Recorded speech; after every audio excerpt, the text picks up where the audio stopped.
ಮಗನೇ ಮಹೇಶ ಎನ್ನುವಂತ ನಿಮ್ಮ ದೀರ್ಘವಾದಂತಹ ಧ್ವನಿ ಕೇಳಿದ ಕ್ಷಣವೇ ಓಡೋಡಿ ಬಂದೆ ತಾಯಿ.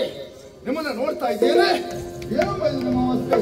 ಮನೆಯಲ್ಲಿ ಕುಂಕುಮ ಇಲ್ಲ, ಕಾಲ್ಮೇಳಲ್ಲಿ ಉಂಗುರ ಇಲ್ಲ, ಕೊಳ್ಳಲ್ಲಿ ಶೋಭಿಸಬೇಕಾದಂತ ಮಾಂಗಲ್ಯ ಕಾಣುವುದಿಲ್ಲ.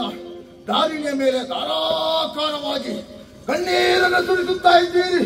ನಿಮ್ಮ ಕಣ್ಣೀರಿಗೆ ಕಾರಣ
ದ್ವಾದಶಾದಿತ್ಯರು ಮನ್ಮುನಿಗಳು ಹೆಚ್ಚೇನು ತಾಯೇ. ಮೂರು ಮೂರ್ತಿಗಳಿಂದಲೂ ನಿಮಗೆ ಈ ಸ್ಥಿತಿ ಬಂದಂತಾದ್ರೆ ಹೆದರಬೇಕಾದಂತ ಅಗತ್ಯ ಇಲ್ಲ ತಾಯಿ. ದುರಪರಾಧನೆಯಾದಂತ ನಿಮ್ಮ ಮಗ ಮಹಿಷ ಇದ್ದಾನೆ. ಹೇಳಮ್ಮ ಮಗನೇ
ನಿನ್ನ ಈ ತಾಯಿಯ ಗೋಳಿನ ಕಥೆ ಏನಂತ ಹೇಳಲಿ ಮಗನೇ? ಯಾಕೆ ಏನಾಯ್ತು ತಾಯಿ?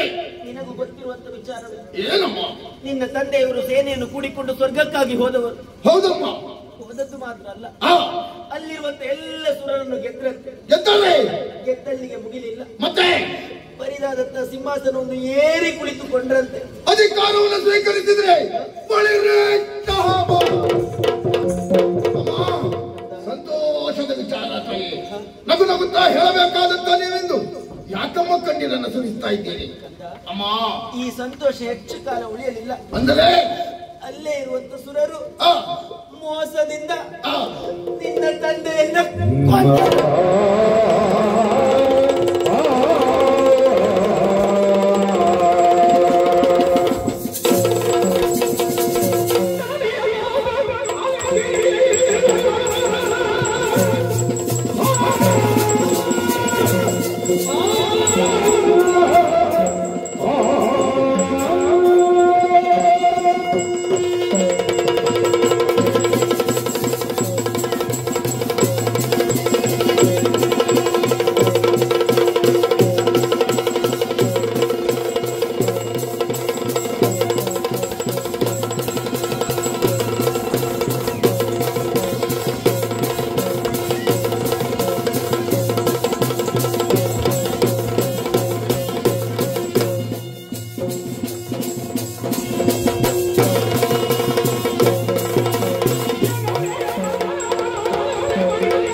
ಮೋಸದಿಂದ ನನ್ನ ಅಪ್ಪನಾಗಿರುತ್ತೆ ಋತುನ್ಮಾಲಿಯವರನ್ನು ಕೊಂದರೆ ಅಮ್ಮ ದೇವತೆಗಳು ಕೊಂದವ ಯಾರು?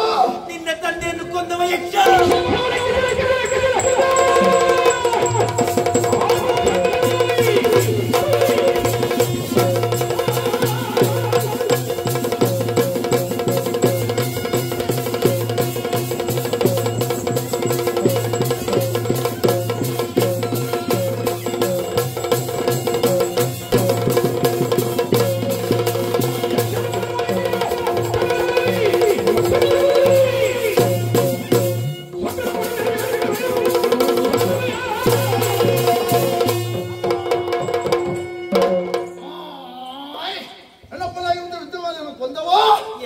ಯಾವ ಯಕ್ಷ? ಪಿಂಗಳಾಕ್ಷ. ಅಮ್ಮ, ಪಿಂಗಳಾಕ್ಷ ಅಂತ ಹೇಳಿದೇನು? ಕಡೆಯದಕ್ಕೆ ವಾಸಿ ಪರಮೇಶ್ವರನೇ ಬರಲಿ. ಹೆದರುವ ನಿಮ್ಮ ಮಗ ಅಲ್ಲ. ಈಗಿನ ದೇವಲೋಕಕ್ಕೆ ಹೋಗಿ ಅವ್ರನ್ನೆಲ್ಲ ಮುಗಿಸಿ ಬರ್ತೇನೆ. ತನಯ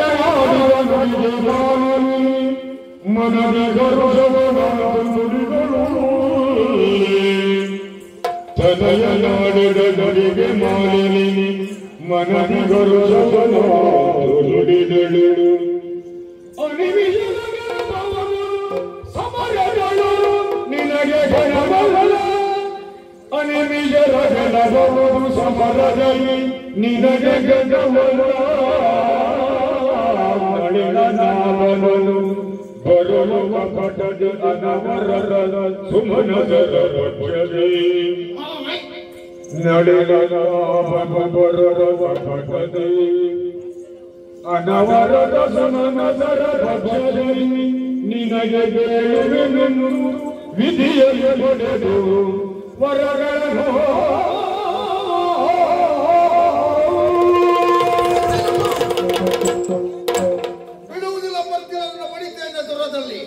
ನಿನ್ನ ಮಾತನ್ನು ಕೇಳುವಾಗ ಸಂತೋಷವಾಗಿದೆ. ಹೃದಯ ತುಂಬಿ ಬಂತು. ಬಿಡುದಿಲ್ಲ ಅವರನ್ನ. ಹಾಗಂತ ಮಧ್ಯಪಥದಲ್ಲಿ ತಡೆದಿದ್ದೇನೆ. ಕಾರಣ ಬೇರೆ ಏನು ಅಲ್ಲ. ಯಾಕಮ್ಮ? ಅವಸರವೇ ಅಪಘಾತಕ್ಕೆ ಕಾರಣ ಅಂತ ಕೇಳಿದ್ಯಲ್ಲ. ಹೌದಮ್ಮ. ನೀನೇನು ಸ್ವರ್ಗಲೋಕಕ್ಕಾಗಿ ಹೋಗ್ತೀಯ, ಆ ಸುರರನ್ನು ಓಡಿಸ್ತೀಯ. ಹೌದು. ಆ ನಂಬಿಕೆ ನನಗುಂಟು. ಮತ್ತೆ ಹಾಗಂತ ಅವರ ಪಕ್ಷದಲ್ಲೂ ಒಬ್ಬ ಇದ್ದಾರಲ್ಲ. ಪಕ್ಷದಲ್ಲಿ ಯಾರಮ್ಮ? ಅವನೇ ಕರಿಯ ಮೈಯ ಹರಿ. ಓ ಕರಿಯಣ್ಣ, ಆ ನಾರಾಯಣ ಅಲ್ಲಿಗೂ ಬರ್ತಾನಮ್ಮ. ಅಲ್ಲಿಗೂ ಬರ್ತಾನೆ. ಬರ್ಲಿ ಅಮ್ಮ, ಹೆದರುವುದಿಲ್ಲ. ಅವನ ರೆಕ್ಕೆ ಹಿಡಿದು ವಿಚಾರಿಸ್ತೇನೆ. ಹಾಗಂತ ಏನಮ್ಮ? ನಿನಗೂ ಕೂಡ ಒಂದು ಬಲ ಬೇಕು. ಬಲ ಬೇಕು ಅಂತ ಆದ್ರೆ ನಾನೊಂದು ಉಪಾಯವನ್ನು ಹೇಳ್ತೇನೆ. ಉಪಾಯವ? ಏನಮ್ಮ ಅದು? ನೇರವಾಗಿ ಕಾರಣವನ್ನು ಸೇರಿ ಕಾಡಿಗ. ಅಮ್ಮ, ನಿಮ್ಮ ಮಗ ನಾಡಿನಲ್ಲಿ ಇರುವುದು ಆಸೆ ಇಲ್ವಾ ಅಮ್ಮ? ನನ್ನನ್ನು ಗಾಡಿ ಕಳಿಸಬೇಕು ಅಂತ ತೀರ್ಮಾನ ಮಾಡ್ಕೊಂಡಿದ್ದೀರಾ? ಗಾಡಿ ಕಳಿಸುವುದು ಯಾಕೆ? ಯಾಕಮ್ಮ? ಅಲ್ಲಿ ಏಕಾಂತ. ಕಾರಣ ಬೇರೆ ಏನು?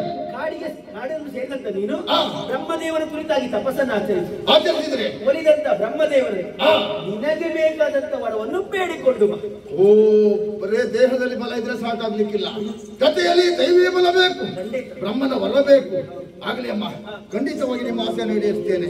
ಅಮ್ಮ, ಇವರೆಲ್ಲ ಯಾಕೆ ತಾಯಿ? ನಾನು ಬಂದಾಗ್ಲಿಂದ ನೋಡ್ತಾ ಇದ್ದೇನೆ. ಪಿಡಿ ಪಿಡಿ ಪಿಡಿ ಪಿಡಿ ಪಿಡಿ ಎಲ್ಲ ನನ್ನನ್ನೇ ನೋಡುವುದು. ಕೆಲವೊಂದು ಕಣ್ಣು ಮುಚ್ಚುವುದಿಲ್ಲ. ಕಣ್ಣು ಮುಚ್ಚಲಿಕ್ಕೆ ನೆನಪೈತೆ ಹೇಗೆ? ಯಾಕಮ್ಮ ನೋಡುವುದು ಆ ರೀತಿ ನನ್ನ? ಅಮ್ಮ, ಅವರೆಲ್ಲರಿಗೂ ಒಂದು ರೀತಿ ಚಳಿ. ಚಳಿಯ? ನಮ್ಗೆ ಹೋಗುದು ಹೇಗಂತ ಆ ಚಳಿ ಉಂಟು ಈಗ. ಯಾವ ಚಳಿ? ಆ ದೇವತೆಗಳ ಚಳಿ. ಓ, ದೇವತೆಗಳ ಚಳಿ. ಆ ಚಳಿಯನ್ನು ನೀನು ಬಿಡಿಸ್ತೀಯ ಅಂತ ಗೊತ್ತುಂಟು. ಹಾಗಂತ ಈ ರೀತಿ ಕೂತದ್ದು ಯಾಕೆ? ಇಲ್ಲಿವರೆಗೆ ನಮ್ಮನ್ನು ನೋಡಿಕೊಂಡಂತ ರಾಜನನ್ನು ನಾವು ಕರೆದುಕೊಂಡಿದ್ದೇವೆ. ಮುಂದೆ ಯಾರು ಗತಿಯನ್ನು ಆಗಿ ಚಿಂತಿಸುತ್ತಾ ಇದ್ದಾರೆ. ಹಾಗಾಗಿ ಅವರೆಲ್ಲರಿಗೂ